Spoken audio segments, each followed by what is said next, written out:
So I'm going to show you guys what your tackle box should look like. Not a generic, not a non-used, not beat up, no nothing, right? Those you got a box, you're not you don't know nothing. You don't fish. I had that shit when I was a kid. Um, anyways, your shit's gonna be beat up. You know what I'm saying? It's gonna be dirty. Like you're gonna have all kinds of goodies. One of my favorite things to fish with was for bass in Wisconsin, rubber worms. I used to have just boatloads of tubs just filled with rubber worms. Let's see what we got. Uh, Variety of stuff down in there.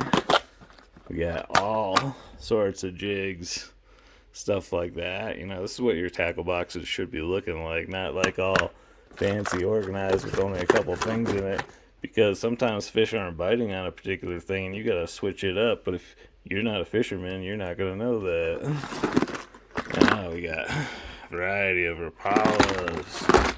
I used to even make my own fishing lures and stuff like that. All kinds of spinners and all kinds of stuff. Um, there was a guy up the road, the alley, popping grass frog. I love that thing. Um, that right there. Oh, I gotta pull that out. It's a Rapala, a medium depth diver.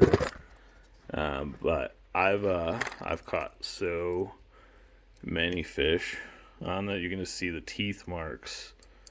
Where it was just I've caught a lot of largemouth bass, smallmouth bass, massive northern pike. I've had this lure forever.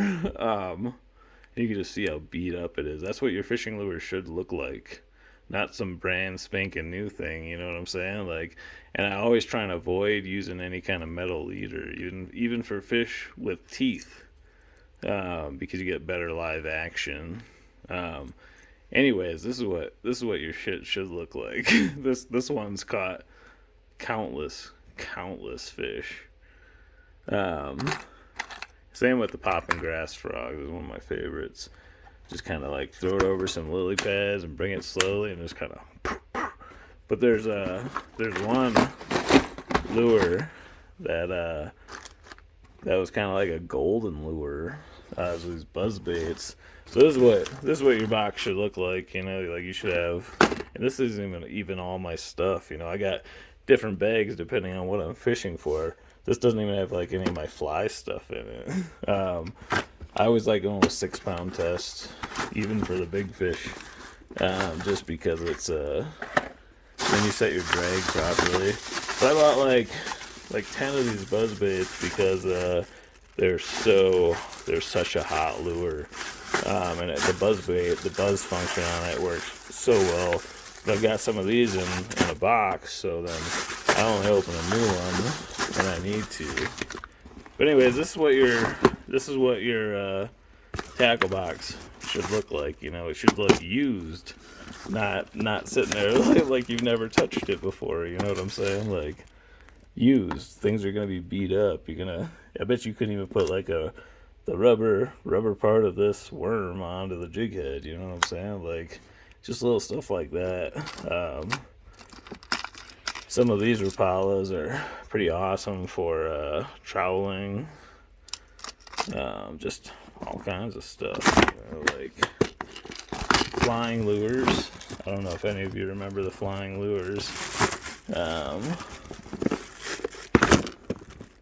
just all sorts of stuff. I'm gonna pull this one out here.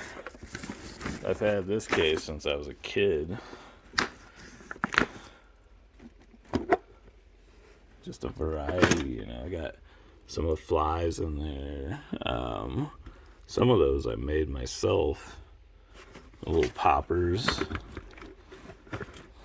Anyways, this is how your tackle box should be looking, not like it's never been touched. You know what I'm saying? Like you should have the go-to box. This is my go-to bag. And then like other stuff, other places, you know what I'm saying? So like, anyways, up here in the mountains, it's a little different. You don't need to have a big bag because there's only trout up here, and they bite on just about anything. So you either take your fly rod or you take a couple spinners. You know what I'm saying? But anyways, I wanted to give you guys an idea of what your tackle boxes should look like if you're actually using them in fishing. And then here's an example of someone that doesn't ever fish and definitely doesn't use the actual tackle box. So they're trying to use it as a prop to give a false pretense. So it's just like, it's just defining that stupidity, you know what I'm saying?